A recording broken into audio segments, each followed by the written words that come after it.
The following is an EHC media production.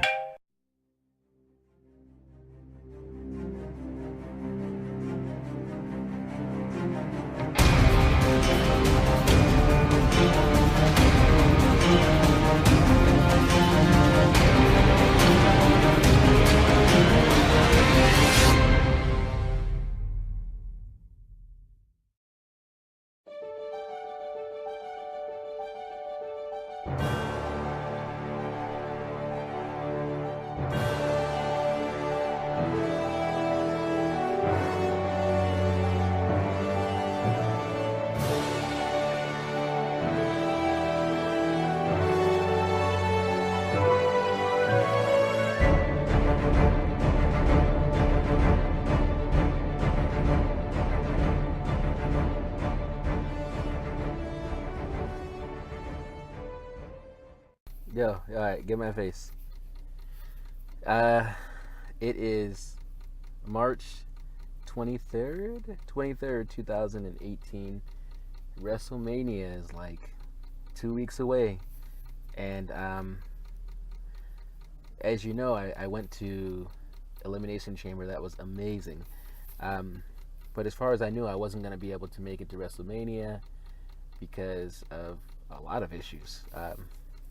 It's a lot of money. It's a lot of time off work. It's a lot of I'm scared to fly. It's a lot of issues. But this sounds crazy to say, but I think it might have all gotten worked out. I think I might be going to WrestleMania.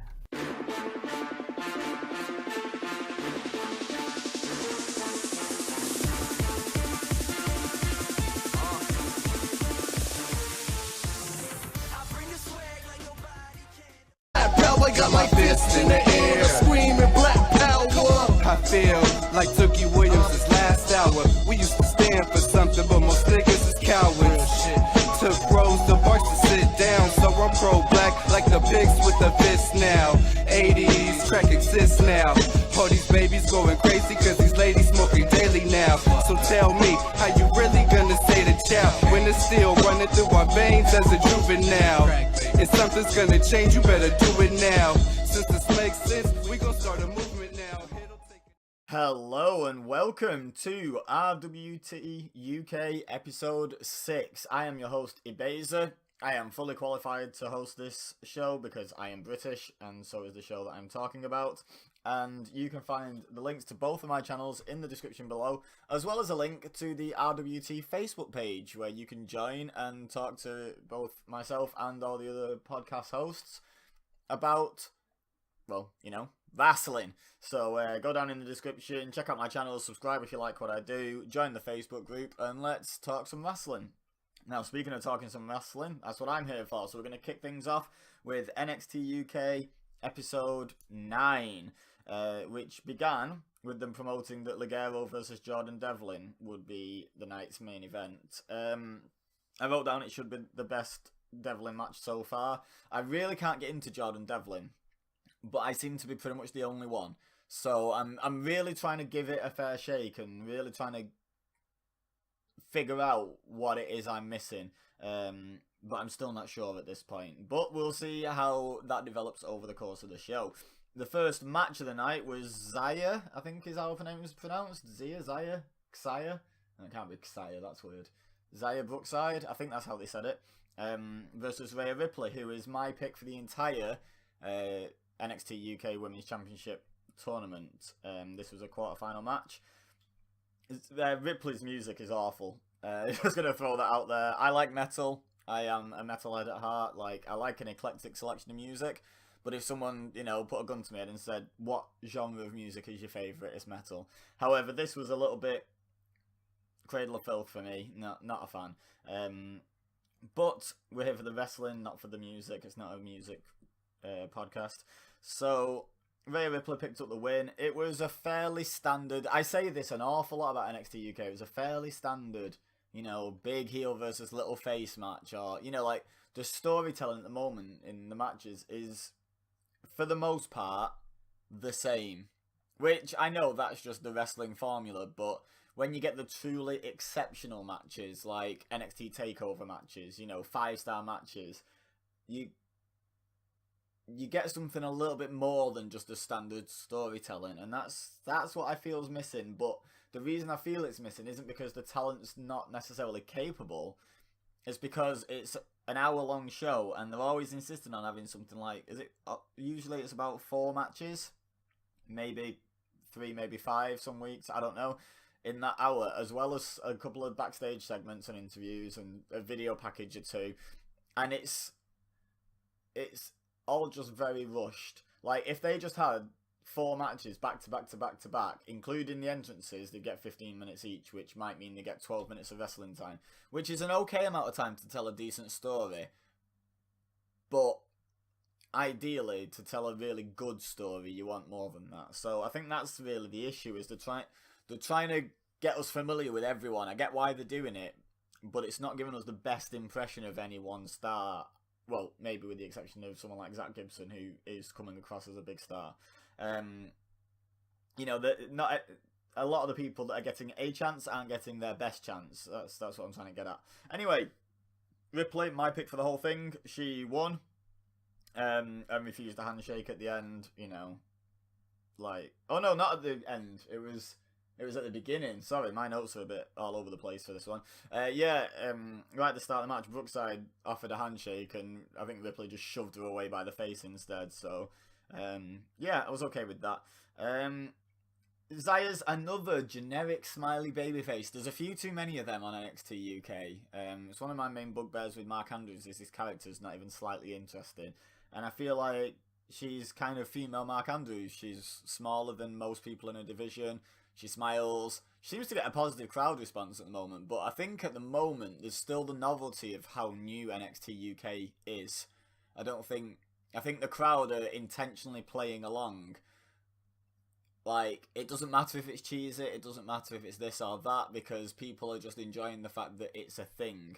When it settles in and it's just a regular part of people's lives to have a WWE show in the UK, people like Mark Andrews and Zaya Brookside might not fare so well, just because, well, they don't fare well everywhere else. Like, generic smiley baby faces are really hard to come by that are successful these days, you know, in WWE main. So, certainly a risk there. I'm just not a fan. It doesn't connect with me at all. I need a little bit more to the character. I'm not against baby faces. I'm not even against baby faces being happy-go-lucky, smiley baby. They just need to have a little bit more character development than just, what's your gimmick? Well, I smile and high-five the fans. Oh, and I'm kind of on the small side. It's not a gimmick. Like, you know, that's not an actual thing you can sink your teeth into and really sort of start to root for, in my opinion. Yeah, I wrote after Ripley won, I put definitely still my pick, and she gave Brookside an extra kick after the match for good measure. I did make a note. It's crazy how young the women on NXT UK are on average. Like, Brookside, I don't know how old she is, but she looks about 12. I think she's like very early 20s. Ripley's 22, I think they said. Toni Storm's maybe the same, 22, maybe 23. You know, and it's like, they're really good, some of these girls, already at this point. And it's sort of like, in 5 to 10 years, when they're really at their sort of peak, how good are these girls gonna be? You know, like, the sky's the limit, really. You know, like, I think too much is sometimes made of women's wrestling now, although it's significantly better than it used to be. I'm not disputing that, but it's sort of like they're trying to force everything about women's wrestling to happen now, whereas if they just took the patient route and just kept building these girls, when these girls are like in their late 20s, early 30s, oh man, you won't have to force an all-women's pay-per-view. The fans will be clamouring for it, like, will be offended if there's not one. Women pay-per-view main events, it'll be every other pay-per-view, it'll be even with the men. Like, you know, I don't see any reason why not, with the level of talent that's coming through, if they're allowed to develop.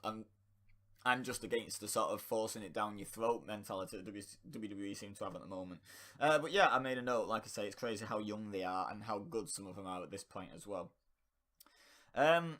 The other quarterfinal was promoted. after this match, Isla Dawn versus Tony Storm. I can't see Isla winning. I know there were spoilers out there. I haven't read any, I promise. I do not know what's coming until I watch it. I just enjoy it more that way, to be honest.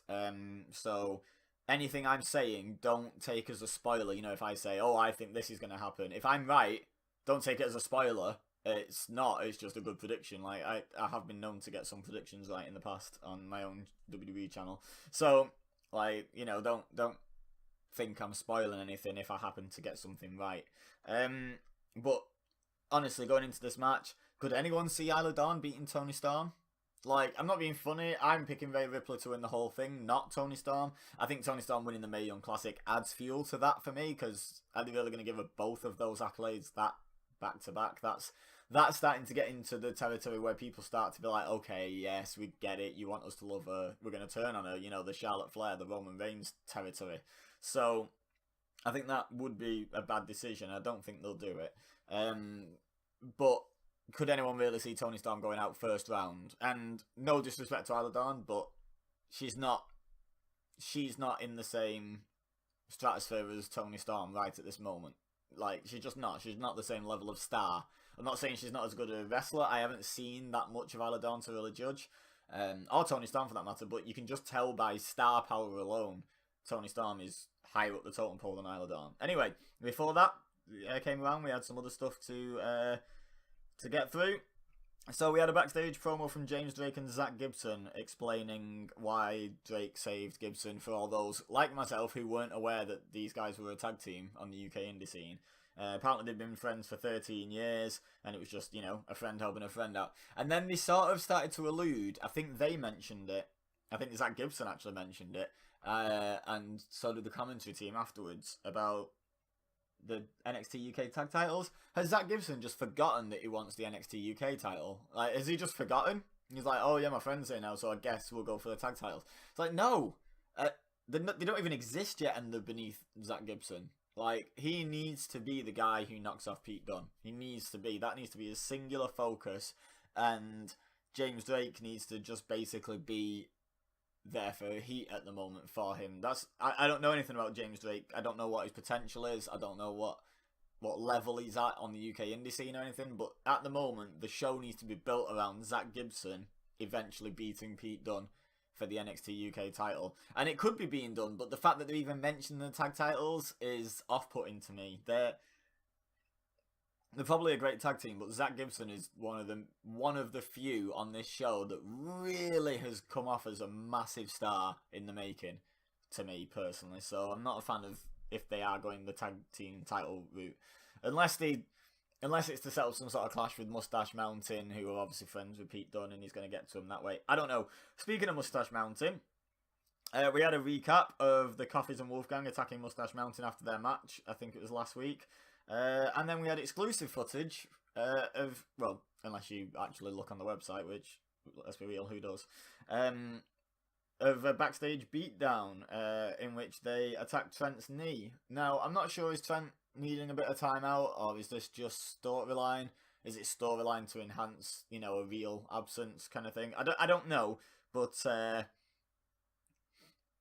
they're definitely building to something with the Coffees and British Strong Style. And I don't know, unless they're playing long game where they want something for Trent Seven when he gets back and they'll do the 6-man tag then. I'm not sure. I believe this is a real injury. I haven't read anything online about him being injured anyway. It's probably just a kayfabe thing to keep him out of the way for, you know, a match where Tyler Bates outnumbered and maybe Pete Dunne makes the save or something like that. I'm not sure. Anyway, up next we had Jack Stars in the ring. I believe he started off in the ring when we cut to the action. He was already there. So he got the jobber entrance. He's called Jack Stars, and he's about 4'2" and weighs about 100 pounds, soaking wet with a brick in each pocket.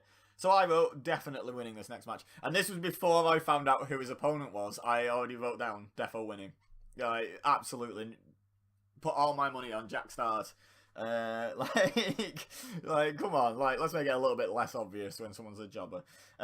It turns out he was facing Eddie Dennis, so I doubled my money on that bet. I was like, oh yes, yeah, double what I've already put everything I own on that. Well, now I'm taking out loans to put more money on it because I'm that confident Jack Stars is going to beat Eddie Dennis. Turns out I was wrong. Shocking underdog win for Eddie Dennis in this match. He's so gangly, all jokes aside. He's just like... I get not everyone's going to be a body guy. I get that. I don't know, being a big fat guy is better than being a skinny gangly guy in pro wrestling. You know, like Kevin Owens looks like he can hold his own in a fight. Samoa Joe looks like he can hold his own in a fight, looks like a threat. Bray Wyatt can look like a threat. And they're, you know, on the chunky side, shall we say. But when you're like massive and gangly, I don't know. I mean, I'm fairly skinny for the very few people listening to this that actually know what I look like. I'm pretty skinny, but I'm not a pro wrestler, so it's not like pot calling kettle or people in glass houses shouldn't throw stones. I'm saying if my job was to appear in some sort of state of undress, I mean, I know he's fairly well covered up, but he wears a vest top, so he's got his arms out. My God, man, if you could describe to me what the inside of a gym looks like, I would be stunned. I don't know, it just looks stupid to me.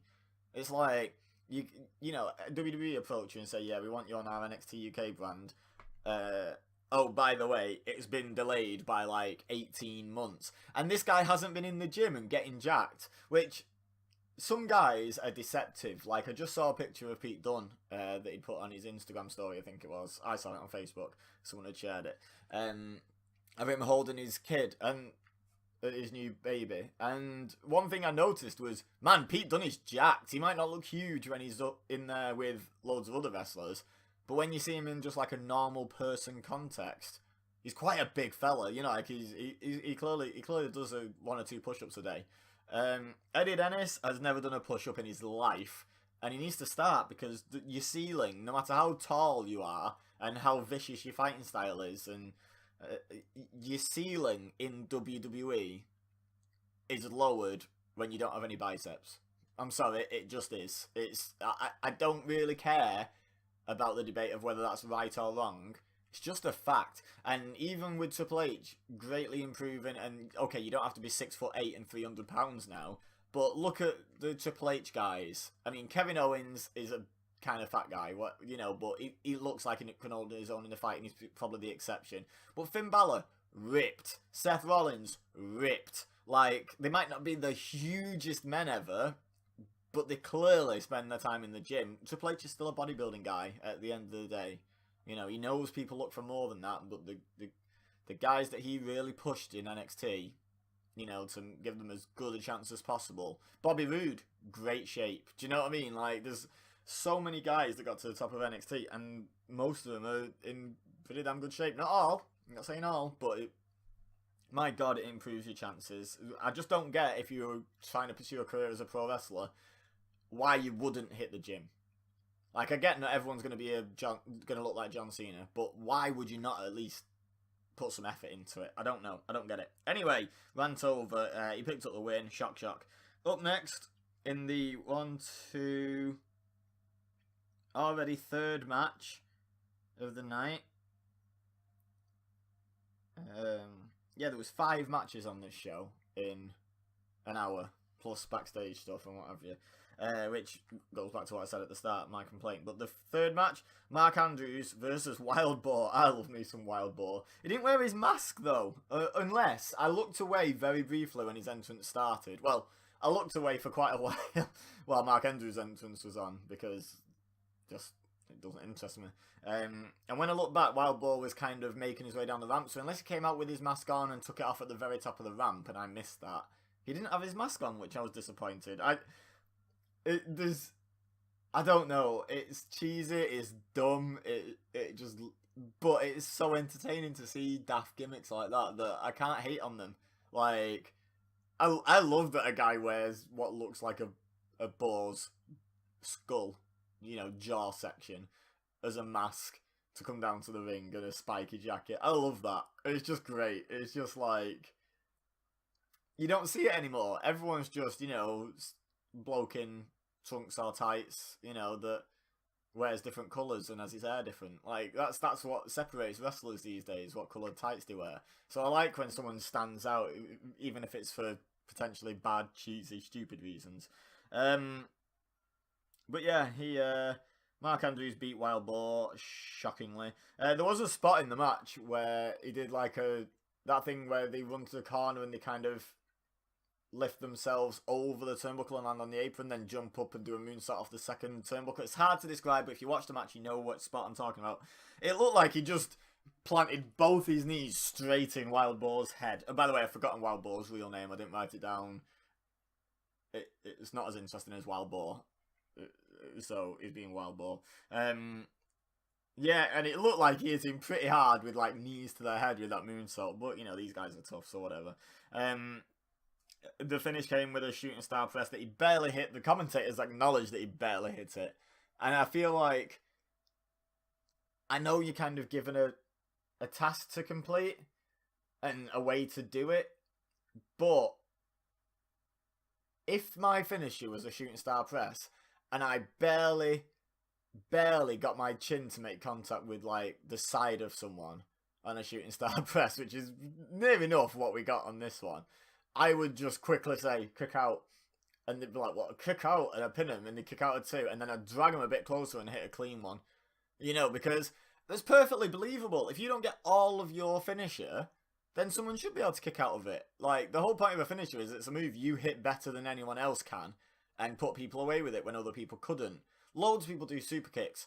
Shawn Michaels beats people, or beat, past tense, people with super kicks. Like, you know, there's a difference in how Shawn Michaels delivers his super kick. But Shawn Michaels did a switch in music, and it very clearly hit them on the shoulder, like he misaimed it, or they staggered a bit the wrong way, and he very clearly, obviously hit them in the shoulder.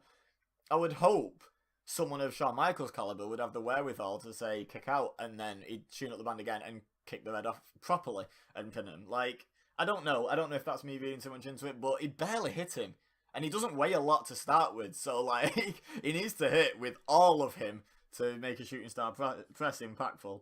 But whatever, details. Eddie Dennis had a backstage interview with the backstage interviewer guy whose name I've still not learned.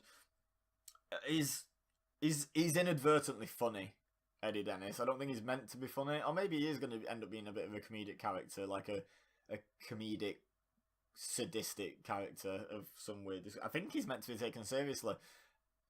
I don't want to like offend an entire nation here, but his accent doesn't help. When he's like, oh, I've been doing this for years, and it's like, oh my god, you know, like, it just doesn't sound intimidating. And it's like, I'm sure he could tone it down just a little bit without changing his accent too drastically. Just tone it down, just reel it in a little bit, because it's quite a sing-songy, jovial, cartoony kind of accent in a way. You know, like I think a lot of Scottish accents sound aggressive, for example. Like, I think the Irish accent, especially the southern part of Ireland, like not Northern Ireland, Republic of Ireland, can sometimes sound quite unintimidating as well. You know, so it's not a thing against the country. I'm just saying your accent doesn't lend itself to automatically people thinking, oh god, this guy's threatening. So maybe tone it down just a touch. Ashton Smith, he's got the same accent as me. I'm not here to comment on his accent, but he's just a bit cringy. Eddie Dennis, like, being so offended at Ashton Smith, like, after the interview. I don't know, I just found it funny. I just wrote down that it was funny. And I'm pretty sure it wasn't meant to be. But, you know, maybe it's just a bit cheesy for me. Anyway, up next, the quarterfinal, the one remaining quarterfinal of the NXT UK Women's Championship Tournament. Isla Dawn, Toni Storm. At no point in this match did I think Isla Dawn was going to win. At no point did they convince me that Isla Dawn could have won this. Isla Dawn was basically working heel, and all they really did for the whole match was that Isla Dawn beat Toni Storm down, and every time Toni Storm tried to mount a bit of a comeback, she got beaten back down. And then Toni Storm hit like 3 moves and won. That was basically the gist of the match. But there was, because Toni Storm hadn't got any offense in, obviously the match wasn't going to be like some mega squash. If Isla Dawn was going to win, she was going to like eke out a very, very, very close victory over Toni Storm. She wasn't just going to squash her outright. So there was no point in this match where there was any tension. Once again, Toni Storm used the Tyler Driver 97, not 98, as I said in the previous podcast, I'm pretty sure. as a finisher, and they called it Storm Zero. They really need to decide what Storm Zero is, because she's used 2 different moves that they've called Storm Zero, and it's like, imagine if Undertaker started off his career using the Tombstone Piledriver, and everyone just, oh, Tombstone, commentators every time he did it, Tombstone. Then he started using choke slams, and they went, oh, look at that Tombstone. It's like, wait, that's not a Tombstone. This other thing he does where he flips them upside down and drops them on their head, that's a Tombstone. But this, he grabbed him by the throat and slammed him on his back. That's totally different. And it's not like the 2 Storm Zeros are close. One of them is like, she has him in like the Sheamus kind of position, the Celtic Cross, where across the back, but she pulls the head round and drops him onto a knee, I believe. And the other one is basically a Tiger Driver. So, a Tiger Bomb. I think it's called a Tiger Bomb. They really need to decide what Storm Zero is. Maybe they don't like that knee move. Maybe they deem that, like, not safe or something. But, I mean, that's fine, as long as we just stick with the Tyler Driver 97 as the Storm Zero now. But, as I keep mentioning, there's someone on NXT UK who uses that as their finisher. And as a general rule, you don't tend to have 2 people on a show that use the same finisher. There's plenty of ways of bouncing someone's head off a mat, or bouncing one of your limbs off someone's face, to have enough to go round. You know, like, I'm not saying you can't have anything that's ever been done before, but Tyler Bate's kind of a big deal in the UK. People know, and Tony Storm's kind of a big deal. It's kind of like if in 2009, John Cena and, well, it's a bad example because they could fight each other, but John Cena and Randy Orton had the same finisher. No, it's like now having, right, we've got Becky Lynch as the disarmer. Imagine if Drew McIntyre started using the disarmer as his finisher. That's kind of the same thing. They're both kind of a big deal. They're not going to clash over it, but it would just be weird to have them using the same move. In my opinion. I don't know, but I prefer the other Storm Zero. Right, so the semi-finals are set in the NXT UK Women's Championship Tournament, where 3/4 of the participants in the semi-finals are from Australasia. That's right, the continent's called Australasia, or Oceania, not Australia. That is one country in the continent. That's like saying, oh, he's from Spain, when you mean Europe. You know, like, it's just wrong. And the funny thing is, as much as I'm complaining about the fact that there's no UK women, and they're having a women's division in the UK, the one UK woman is Ginny, who I really hope doesn't win. I wrote down then, I really hope doesn't win, because I think the problem isn't, oh my god, my problem with this isn't some xenophobic, why are they pushing Australian and New Zealander women when they could be pushing the UK women. My problem with this is there's clearly not that many really good British women wrestlers, and the one that springs to mind is in NXT proper, is Nikki Cross. And if you count Ireland, then you've got like Becky Lynch as well, and you know, fair enough. There are others. I'm not saying there's none, but there's none available for NXT UK at the moment. So why have the division? Why not just put the Aussie and New Zealander girls in NXT proper and do it that way? Why have a division that's specifically called UK Women's Division, but there's not really any UK women to fill it? Like, I don't get the point of that. I just fail to comprehend the thinking behind it. You know, like, oh, who've we got for a women's division? Oh, we've got this Australian, we've got this New Zealander, we've got this other Australian, they're good. Oh, we've got any Brits? Yeah, but they're not really going to be leading the division, they're not very good. You know, it needs some work. And it's like, why? Why did someone not at that point just say, okay, so why don't we hold off for a little bit until we find a little bit more female British talent? And I'm not saying don't have Toni Storm, Rhea Ripley, Dakota Kai in NXT UK. I'm saying they're wasted there at the moment. There just shouldn't be a women's division. Obviously, oh my god, the world would explode if they launched a new brand without a women's division in 2018. But it feels like patronising almost. Oh, we've got a women's division basically because we have to, but because there's not really any talent, we've brought in some other people to help. That's how it comes across to me. I've said this plenty of times. I'm trying not to come across as sexist or xenophobic because I'm not. I'm actually a really big fan. My favourite wrestler at the moment is Becky Lynch, so I'm not being sexist. I'm not saying women can't compete with the men. No, I am a huge fan of Becky Lynch right at this moment. I'm not being xenophobic because, I mean, I'm English. Most of my favourite wrestlers are foreign to me. You know, so, you know, I know Becky Lynch is only from Ireland, you know, but it's still a different country in case you guys in America aren't aware of that. But it's not a case of that. It really is just a case of the division that they're promoting doesn't seem to exist. There doesn't appear to be the talent there to exist. It's kind of like having a cruiserweight division. It's kind of like if 205 Live were being dominated by a bunch of guys they've made cut weight to get to 205 just because they've got nothing for them on main roster or NXT. Like, I mean, and I love Buddy Murphy, Mike Kanellis. There was rumours a bit ago about Zack Ryder cutting weight and going to 205 Live. And it's like, what about the actual cruiserweights you've got? Just use them. Just use them and find a better way of using these other people like that you're dragging down into the cruiserweight division and making it feel like a step down from everything. Like, that's the thing, is you're making the UK women stand out worse because you're comparing them to these great foreign women who are dominating the division already. Anyway, wow, I've ranted about that for a little while. Thanks if you're still here.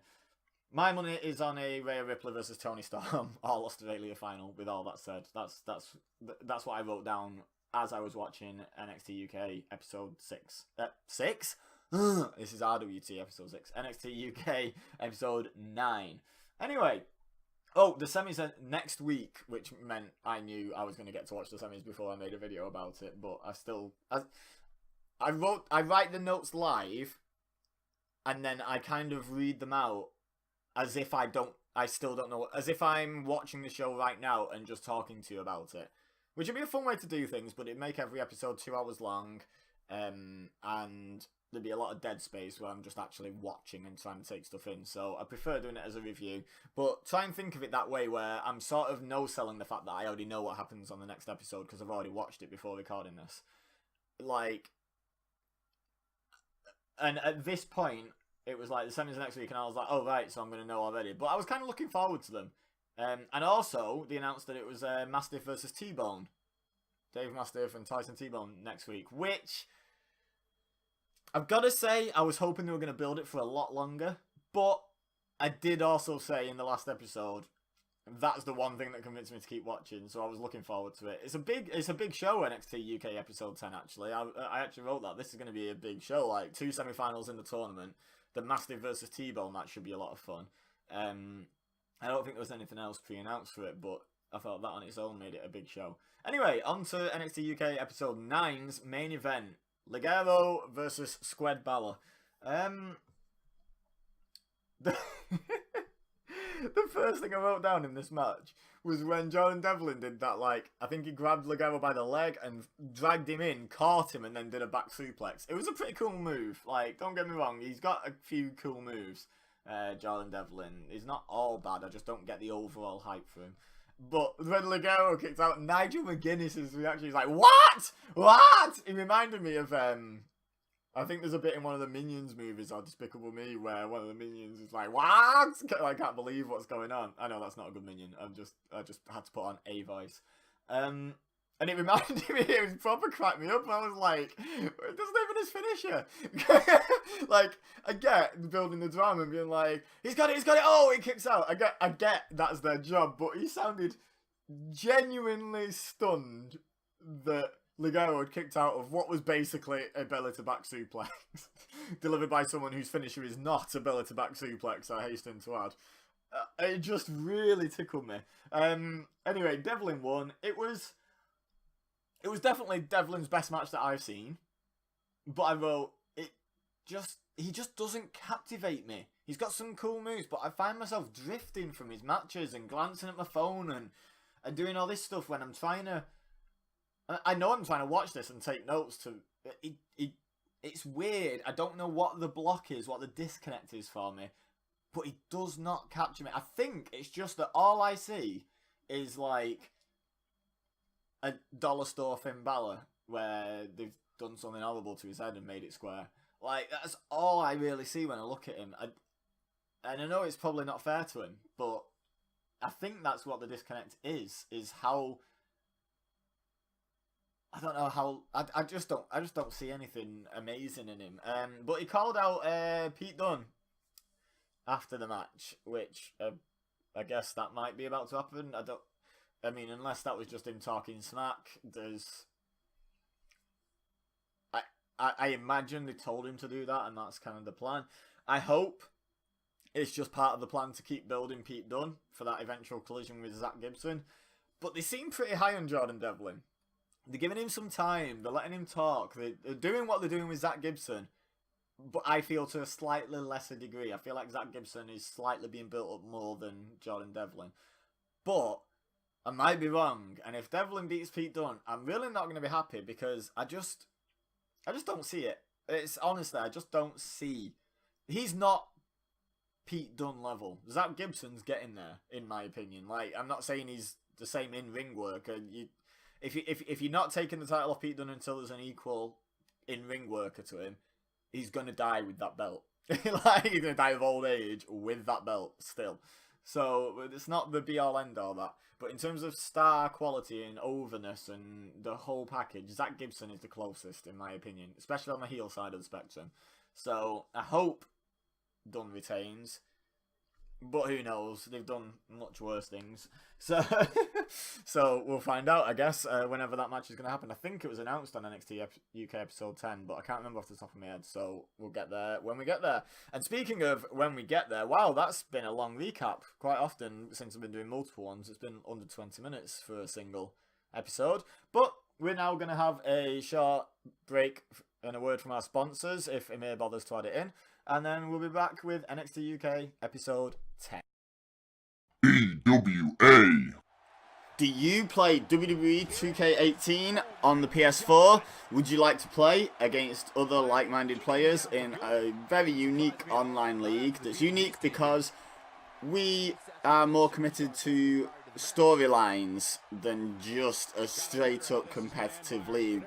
The league is still very competitive, but we also try to run things like a bit of a TV show. Check out the YouTube channel and the Facebook page in the description below if you're interested.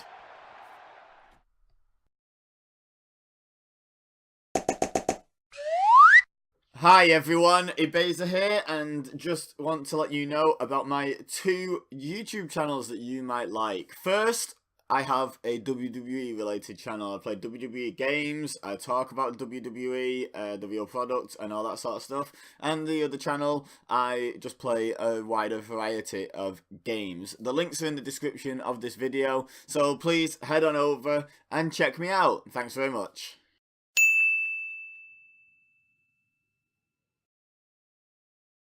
Okay, so NXT UK Episode 10 kicked off with Rhea Ripley versus Dakota Kai, I believe. Yes, it was. I wrote down Australia versus New Zealand. I didn't write names. My bad. Which really tickled me because when the match got into the ring and was about to start, the crowd started the UK chant, and it's like, who are you cheering for? I mean, were they expressing displeasure at the lack of UK talent in the semi-finals of this tournament? Was it a because they've not done anything smarky yet, the UK crowd, which it can be quite a smarky crowd, but I think they're just really enjoying the fact that they've got their own division and not wanting to ruin it at the moment. But I don't know. Were they supposed to be supporting Dakota Kai? Because she's not from the UK. Were they just supporting the brand and not realising how stupid it is to chant UK to show your support for a match between 2 foreign workers? I don't know. Anyway, one thing I did know, and I think I had a similar issue in the match on episode 9 that I didn't point out with Brookside. I don't like people getting to the rope from Rhea Ripley's submission. They need to find a different way to get out of it or start using it as an actual finish. Because she's got them off the ground. like, I don't know how to sort of to symbolize this, but if I, well, not I, because I'm not that strong, but if Brock Lesnar got a human-sized rucksack, put you in it and closed it so you can't, because the people, they're not attacking her to drag her to the ropes, so you can't do any damage to Brock Lesnar to make him stumble and get you to the ropes, and he puts you in that rucksack and puts you on his back, and he's standing there and he's set. He's very confident because he's a very strong man. He's just standing there. How do you, from that position, get him to move in the direction you want? Answer is you don't. No matter what you do, you probably don't get him to move. This is the same thing. She's lifting them by their legs. Their arms are just about... They're obviously taking some weight on their arms, because otherwise it'd be a hell of a feat of strength for Rhea Ripley to hold it for that long. But at any point, she can just lean back a bit and lift most of the weight off their arms. And this time especially, I didn't notice it as badly in the last one, but this time, as Kai was getting to the ropes, Ripley just simply picked her up and walked back across the ring. She's watching them, she's looking at them, so you can't even say, oh, she wasn't aware of exactly how close to the ropes they were. She's looking at them, and she can see how close they're getting to the ropes. She moves Dakota Kai away from the ropes once, and then the next time she allows her to get there. Why? I don't get it. I don't get how you get to the ropes when someone significantly bigger and stronger than you is dangling you by your legs so your arms barely touch the floor. Like, how? It doesn't make any sense. And I know a lot of stuff in wrestling doesn't make sense, but it irked me. I mean, you have to suspend your disbelief, but sometimes they can ask you to go too far with that. And this might not be the most ridiculous thing to ever happen in wrestling, but I just looked at it and thought, there's no way Dakota Kai can actually get out of that submission by getting to the ropes.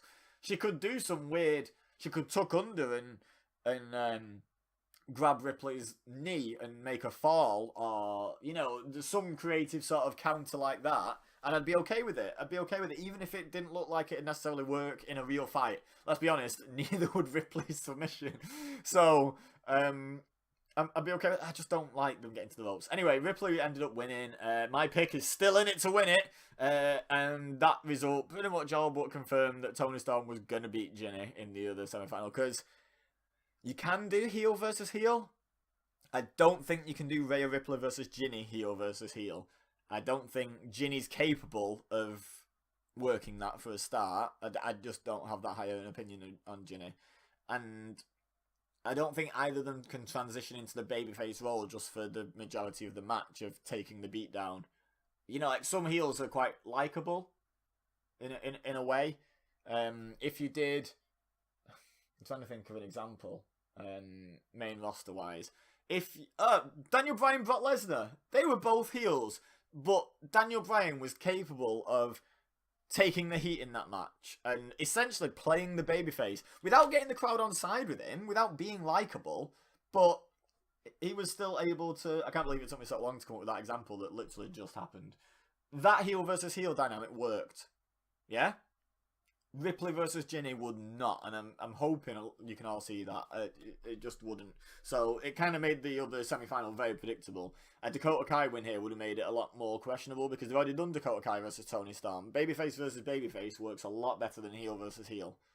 They should have had Storm beat Ginny first, because then it wouldn't have given away the result of this match, like, in my opinion. But anyway, up next we had Sid Scala coming out of Johnny Saint's office with an opportunity in 2 weeks, taking on Joe Coffey, and he seemed happy about this when he has no allies and Joe Coffey has 2 allies, and the 3 of them combined weigh about 8 times what Sid Scala weighs. It just, why would you be happy with that opportunity? The only thing I did note down, and if I get this right, it's not a spoiler because I've not read it. It's just a really good prediction.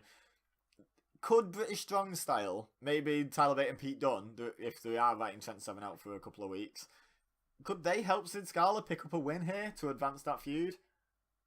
That'd be fun, right? You know, like if Joe Coffey gets a bit too cocky and like they come down and brawl with with Mark, Coffey, and Wolfgang outside the ring, and Joe Coffey gets distracted, and so does the ref, and then Sid Scala gets a roll up or something, or even they do that distraction, or maybe Mustache Mountain do the distraction, and then the referee is distracted by what's going on, and Pete Dunne comes in and hits Joe Coffey with a bitter end. Something like that would be really cool, and maybe even does the drag and place Sid Scala on Joe Coffey kind of finish, you know, and then they go, hey ref, look, and then he counts the pin. Something like that would be quite fun. I don't know if they're going to do it, but I did have that thought as I was watching it, which it was like, why have they specifically set up this match? And then I was trying to think what everyone's been involved with, and I remembered the beatdown from the Coffeys and Wolfgang on Mustache Mountain. I thought, maybe, probably not, but maybe. It looks like they're sticking with Joseph Connors and Saxton Huxley, was his name? Something like that. Well, I put that because they had a second tag team match together. I found out during the match that apparently Sam Gradwell, who was Huxley's original tag partner, that I questioned why he'd just completely abandoned that team. Apparently he's out injured. I didn't notice him get injured in that episode, unless he got injured elsewhere, you know, like doing another show for another company or something. I don't know. But they were taking on Mark Andrews and Flash Morgan Webster. It's pretty clear who was going to win this right from the start. I didn't see the end coming. Oh, before we get into the actual match, sorry, they had an announcement of the match, I think, coming up. And then we had Jordan Devlin formally challenging Pete Dunne, not just shouting at him after his match last episode. And he said he's going to rename it NXT Ireland featuring the UK. Which, okay, I get what you're trying to do. Look, ooh, big bad heel heat. Ooh, he's Irish. Ooh, don't we hate the Irish? No, not for like a long time now. We've not had an issue with the Irish, and even when we did, it was kind of the other Irish. So, you know, no, still not buying it. Still not buying into it. And I know it probably feels to people like I'm trying not to buy into it. I'm actually trying to buy into Jordan Devlin. I want to see what others see, what I'm missing. But, oh well. Anyway, the tag match, Huxley and Connors, did some bad teamworks. I think it was... Oh, which way round was it? My memory's failing me. Huxley refused to tag Connors in, I think. And then he ended up losing to a shooting star press from Mark Andrews. And then after the match, Josie Connors attacked Huxley. I guess one of them's turned face. I don't really see how either of them are face, but we'll see. We'll see where it goes. Anyway, up next, Dave Mastiff versus Tyson T-Bone. Now, I was really looking forward to a long build of these two kind of outdoing each other, you know, battering jobbers left and right for weeks, you know, and just being like, hey, watch this, and maybe even sort of almost turn it into like a beat the clock, but it's a continuous beat the clock. So maybe Dave Mastiff beats the jobber in like 5.5 minutes, and then T-Bone beats one in like 5 1/4, and then Mastiff's like, oh yeah, all right, and then gets sub 5 minutes, and you know, and they just keep doing that, and it's just like, I don't know, they could do something like that, I guess. But they didn't. What they did was they gave Tyson T-Bone like 1, maybe 2 wins to jobbers, and then fed him to Mastiff, which I think we all knew Mastiff was going to win that encounter when they came together. They clearly see huge things for Mastiff. But why do it now? I don't know. I would have much rather a much bigger deal was made of this. Maybe it's because I'm a bit of a mark for these guys, because I used to see them on the UK Indies, like the two of the guys I actually knew before this show started. Maybe it's that. I don't know, but I really wanted them to make something more of this, but hey-ho. One thing I did notice, they're throwing the word undefeated around ridiculously. This is episode 10. On average, people are appearing once every 3 shows or less. You know, most people on the brand have had 1, 2, or 3 matches so far. Some have had a couple more. Some of the more featured ones. Like, I think Mark Andrews has had like maybe 4, 5, or even 6. He's had quite a lot. He's also not undefeated though. But they're throwing around undefeated. They're talking about the undefeated Tony Storm, who's had like 3 matches. They're talking about Dave Mastiff, who's had like 3 matches. And it's like, it feels forced. It's like, oh, this person's undefeated. This person's undefeated. The only occasion for having a really short undefeated streak, in my opinion, like start mentioning it early, is for heel heat. Like a heel who wins their debut match and then comes out before the next match and brags about being undefeated. Brilliant. All for that. That's kind of fun. I like that. But the commentators building everyone up who happens to not have lost in 2 or 3 matches. Well, not even funny. That's not an impressive streak. No one ever talks about a historic 2 or 3 match win streak. Like, it's just, I don't know, seems a bit silly. Jordan Devlin versus Pete Dunne was made official. I know I just moved on from that point, but I don't want to get into another rant about something that's stupid about it. But Jordan Devlin versus Pete Dunne was made official for next week, so on the next episode of RWT UK, I'll be talking about that match. Then we had the main event, which was the other semi-final. So the main event was very predictable this week because we knew Toni Storm was going to win because, like I said before, Ginny versus Rhea Ripley wasn't going to happen. But it was okay. I did write down, Ginny seems really uncoordinated to me. There was one point where they do this spot where sometimes they sort of fool their opponent by, instead of bouncing off the ropes, they'll do a 180 and bounce off the ropes behind them, and then their opponent turns around and usually walks into a clothesline or something. The opponent will usually realise they're not where they expect them to be and kind of spin. Ginny seems to take about 8 steps just to do a 180. She just seems to me clumsy and uncoordinated a little bit. And I've thought this on the couple of matches that I've seen so far. I've not really been a big fan. My opinion of Toni Storm went up, however, because despite me thinking that of Ginny, this was an alright match, and I thought, you know what, I think Toni Storm just dragged Ginny to a decent match there. So yeah, big props to Toni Storm for managing that, really. She won with a Tiger Bomb, which they called Storm Zero, which I'll stop moaning about that if we get, like, I don't know, that's probably like 2 or 3 in a row. If we get to like 5 and it's always that from now on and it's just clear that is now Storm Zero, fine. I think maybe the issue. I think the one time she used the other Storm Zero was at Evolution, which was live. And these matches will probably take before it. So does that mean she's going to switch back to the one she's used live? Or does that mean they forgot about continuity and let her use the wrong Storm Zero? I don't know, but we'll find out. But I just wanted to have, I don't even mind having 2 finishers, but I only want one of them to be called Storm Zero. It's just annoying. After the match, they had a face-off with Rhea Ripley and Toni Storm with the women's title, and it's, for the picture to put on the article on WWE.com. It was a bit of a lame stare down, if you ask me. Johnny Saint was out there, apparently single-handedly held back Toni Storm from Rhea Ripley. And I wonder how much of his salary Johnny Saint gave up to get that opportunity to get his hands on Toni Storm. Dirty old man. But no, I'm joking. But yeah, it just this like 180-year-old man managed to hold back, one of the 2 best women on the roster. Yeah, they should have done the pull apart with like a load of refs or something. Not that they have a load of refs, they probably got about 2, haven't they? But, some security and maybe some wrestlers or something, come out and split them up like they do on pull aparts on main roster. Would have been more interesting than just Johnny Saint saying, no, bad. Like, I don't know. So, the NXT Australian Women's Championship final is confirmed for 2 weeks. So, assuming they still put out 2 episodes at a time, that'll be on next week's episode as well. So, next week on RWT UK, we're going to have a NXT UK Men's Championship match to talk about and an NXT Australia Women's Championship match to talk about. So that'll be fun. My money's still on Ripley.